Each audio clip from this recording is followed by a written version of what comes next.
Shiva is trying to remind us that before death hits our body, before we reach the limit of our lives, we need to connect with something that is unlimited within us.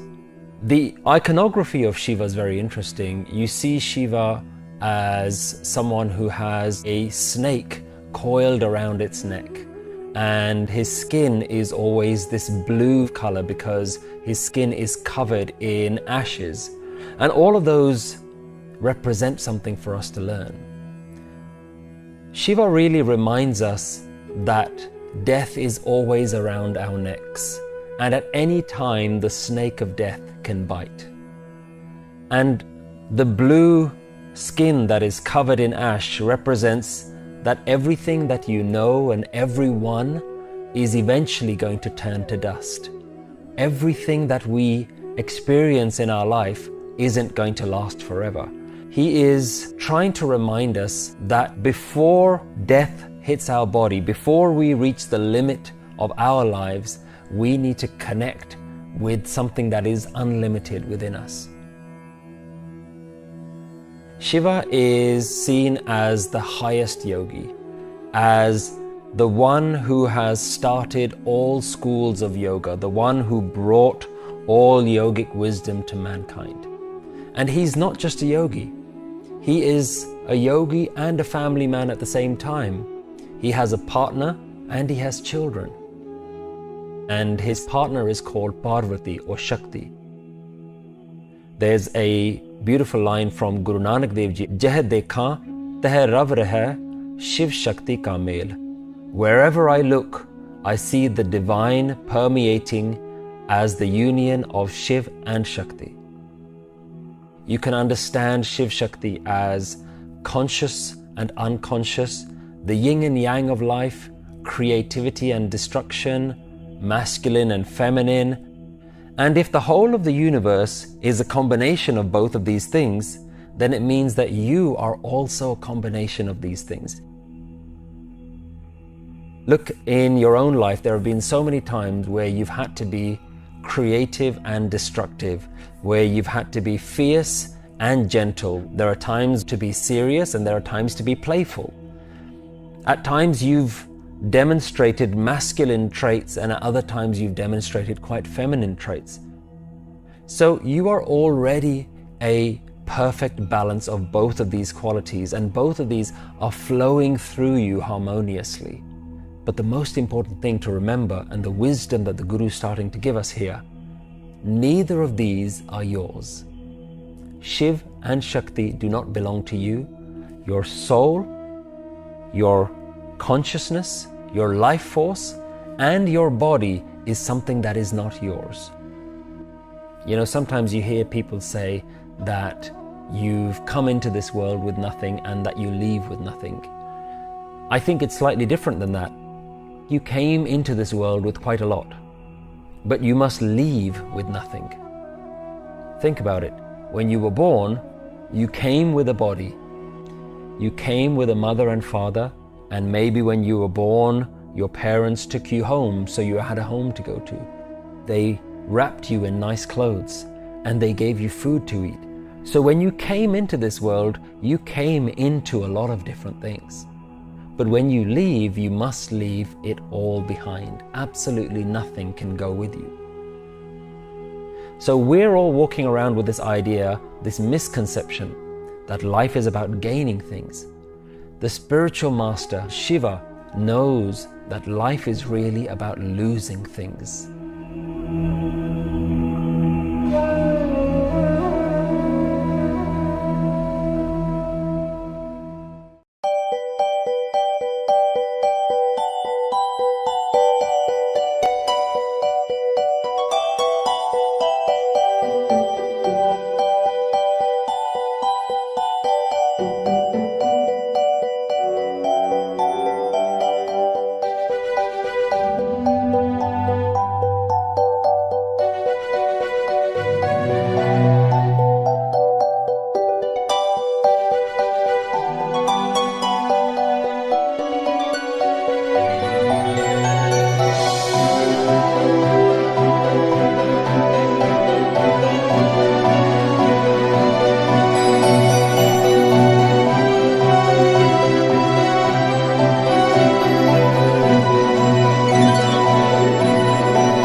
अरे ये देखो, पार्श्वनाथ भगवान इतने dark scary जंगल में कैसे fearless और शांत भाव से तपस्या कर रहे हैं।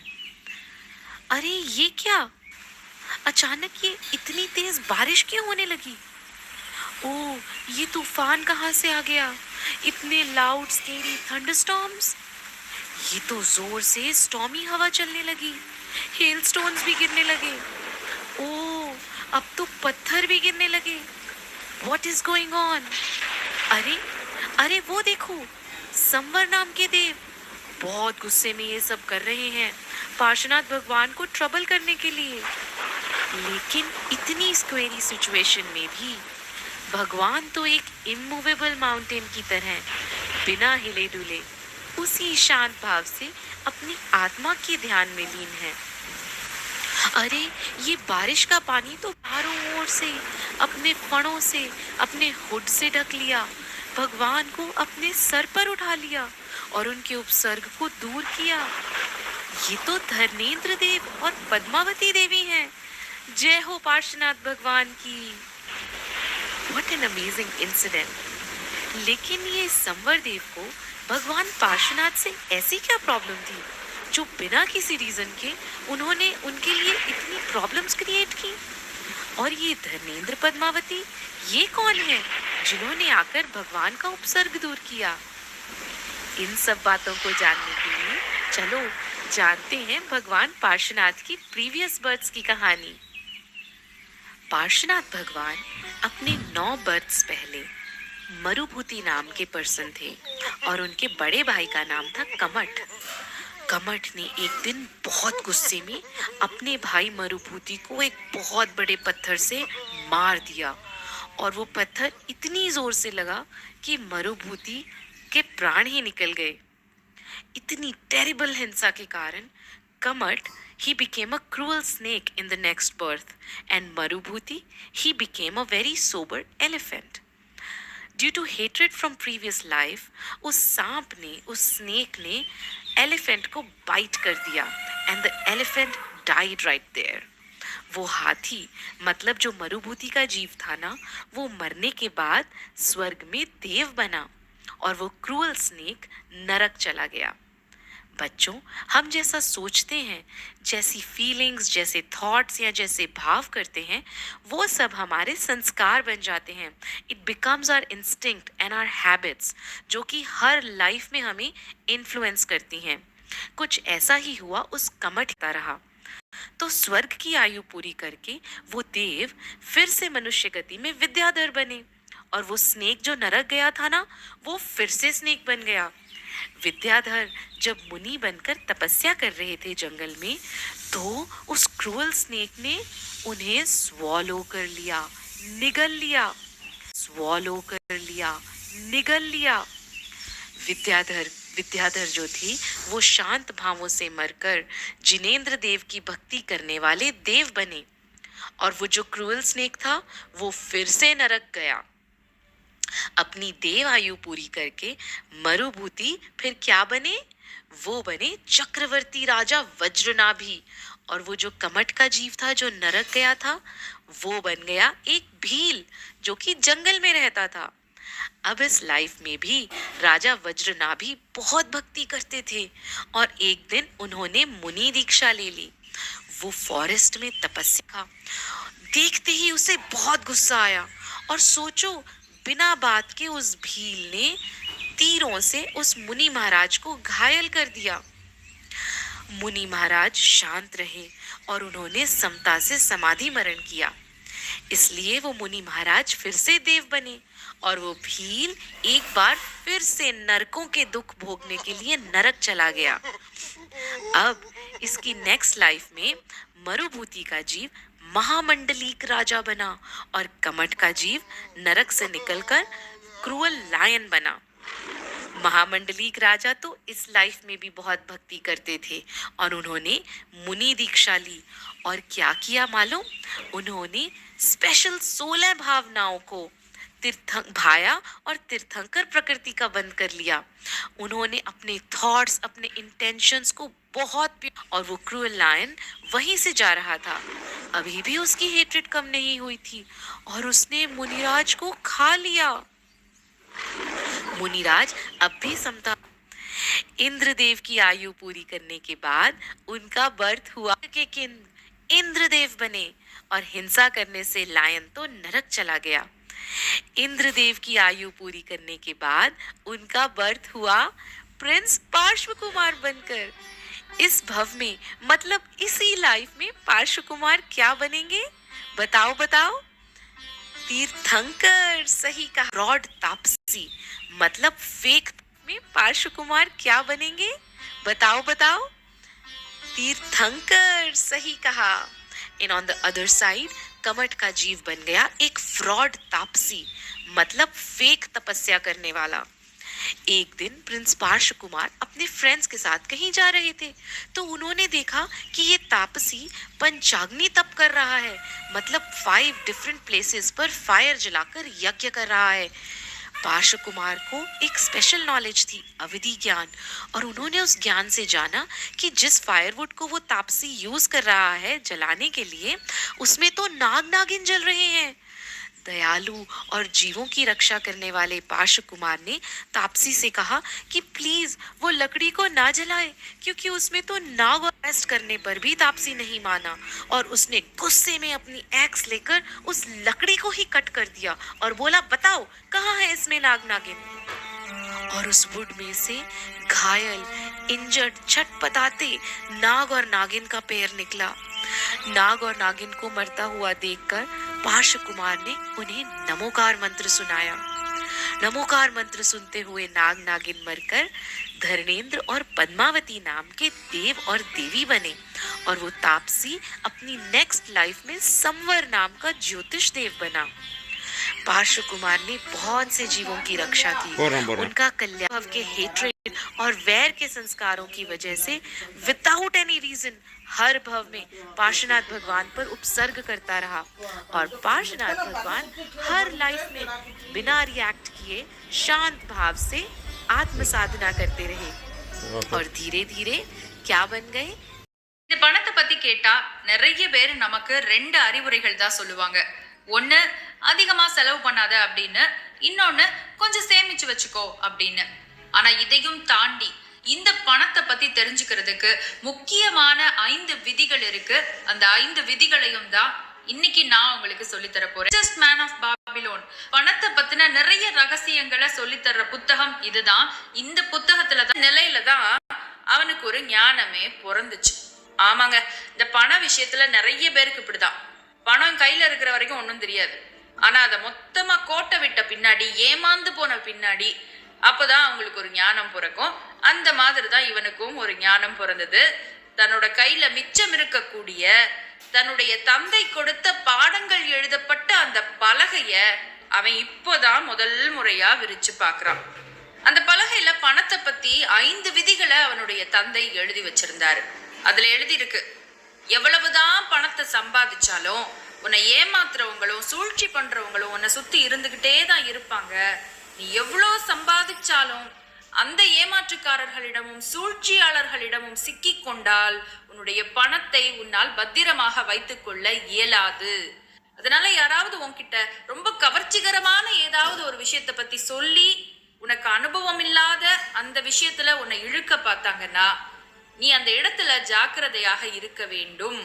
அதனுடைய வரலாறு தெரியாம, அதை பத்தின முழு விவரமும் தெரியாம அதுல நீ உன்னுடைய பணத்தை இழக்க கூடாது அப்படின்னு. அடுத்தது எழுதியிருந்தது, எவ்வளவுதான் செல்வமுடையவனாக இருந்தாலும் தனக்கு முழு விவரம் தெரியாத ஒரு தொழிலில், திறமையான வேலைக்காரர்களும் இல்லாத ஒரு தொழிலில் அதை கொண்டு போட்டால் அந்த பணம் வெகு விரைவில் காலியாகிவிடும் அப்படின்னு. அந்த பையனுக்கு அப்படியே அழுகியா வந்துருச்சு. ஏற்கனவே அவன் பண்ணின 2 தப்பு அதுதான் இல்லையா? முதல்ல சூழ்ச்சிக்காரர்கள் கையில சிக்கி ஏமாந்துட்டான். 2வது சோம்பேறியான திறமை இல்லாத அவனுடைய நண்பனை நம்பி ஒரு கடைய விலைக்கு வாங்கி ஏமாந்துட்டான். ஆக மொத்தம் இப்ப கையில இருக்கிறதெல்லாம் காலியா போச்சு. அப்ப முதல்ல இதை படிச்சிருந்திருக்கலாமே அப்படின்னு அவனுக்கு அழுகையா வந்துச்சு. சரி பரவாயில்ல, இவ்வளவு நாளும் தான் படிக்கல, இனியாவது தெரிந்து கொள்வோம் அப்படின்னு நினைச்சு அதை மேலும் வாசிக்க ஆரம்பிச்சான். அதுல முதல்ல எழுதி இருந்தது, நீ எவ்வளவு சம்பாதித்தாலும், உனக்கு எத்தனை செலவுகள் இருந்தாலும் 10ல் 1 பங்கு பணத்தை உனது எதிர்காலத்துக்காக, உனது முதலீட்டுக்காக எடுத்து வை அப்படின்னு. 2வது, பணம் புத்திசாலியாக இருப்பவர்களிடம்தான் சேரும். புத்திசாலித்தனமான திறமையான வேலைக்காரர்களை வைத்துக்கொண்டு ஒரு தொழிலை தொடங்குபவனிடம்தான் சேரும் அப்படின்னு. 3வது, இப்படி பாடுபட்டு நீ சம்பாதிக்கும் பணத்தை உன்னை சுற்றி இருக்கும் புத்திசாலிகளை பார்த்து கற்றுக்கொண்டு, உன்னை சுற்றி இருக்கும் அனுபவம் வாய்ந்தவர்கள் யாரிடமாவது இருந்து அறிவுரை பெற்றுக்கொண்டு நீ முதலீடு செய்தால் அந்த பணம் பெருகும் அப்படின்னு. இது மூணையும் அவன் தன்னோட மனசுல நல்லா பதிய வச்சுக்கிட்டான். நேரா போனான், ஒருத்தர்கிட்ட வேலைக்காரனா சேர்ந்தான். கொஞ்ச காலம் வேலை பார்த்து அவனுடைய சம்பளத்துல 10ல் 1 பகுதியை சேர்த்து வச்சான். அப்படி சேர்த்து வச்ச பணத்தை எடுத்து மறுபடியும் ஒரு தொழிலை தொடங்கினான். திறமையான வேலைக்காரர்களை தன்னோட வச்சுக்கிட்டான். முழு மூச்சோடு உழைத்து இன்னும் செல்வத்தை ஈட்டினான். இப்படி சேர்த்த செல்வத்தை மறுபடி அந்த ஊர்லயே இருக்கக்கூடிய மிகவும் திறமையான அறிவாளியான ஒரு நபர்கிட்ட போய் அறிவுரை கேட்டு அவர் சொன்ன ஆலோசனையை மிகவும் நன்றாக ஆராய்ந்து பார்த்து பின் ஒரு தொழிலில் அந்த பணத்தை முடக்கினான். அந்த பணம் பெருகியது. அவனுடைய தந்தை கொடுத்து விட்ட 1 மூட்டை தங்கத்துக்கு பதிலாக 5 மூட்டைகள் நிறைய தங்க காசை எடுத்து வந்து அவருடைய முன்னாடி வச்சுட்டான். இன்னைக்கு இந்த கதையை கேட்டுட்டு இருக்கிற நமக்கு குறிப்பா பணத்தை பற்றிய இந்த 5 விதிகளும் மிக மிக முக்கியம்தான். அந்த 5 விதிகள் என்னெல்லாம் நான் மறுபடியும் ஒரு முறை சொல்றேன். நீங்க எவ்வளவுதான் பணத்தை சம்பாதிச்சாலும் அதுல 10ல் 1 பகுதியை சேர்த்து வச்சு முதலீடு செய்யணும். தொழில் செய்யும் போது அந்த தொழில்ல மிக கவனமாக இருக்கணும். உங்க திறமையை வளர்த்துக்கணும். திறமையான வேலைக்காரர்களை மட்டும்தான் உங்க கூட வச்சிருக்கணும். சுற்றி இருக்கிற புத்திசாலிகளை பார்த்து கற்றுக்கொண்டு அனுபவசாலிகளிடம் அறிவுரை பெற்றுத்தான் தொழிலில் அல்லது முதலீடுகளில் பணத்தை முடக்கணும். அதே நேரத்துல அனுபவம் இல்லாத தொழில்ல திறமையில்லாத வேலைக்காரர்களை, திறமையில்லாத கூட்டாளிகளை நம்பி இறங்கக்கூடாது. கவர்ச்சியாக பேசி உங்களை சூழ்ச்சிக்குள் சிக்க வைக்கும் ஏமாற்றுக்காரர்களிடம் சிக்கிக்கொள்ள கூடாது. இதை இந்த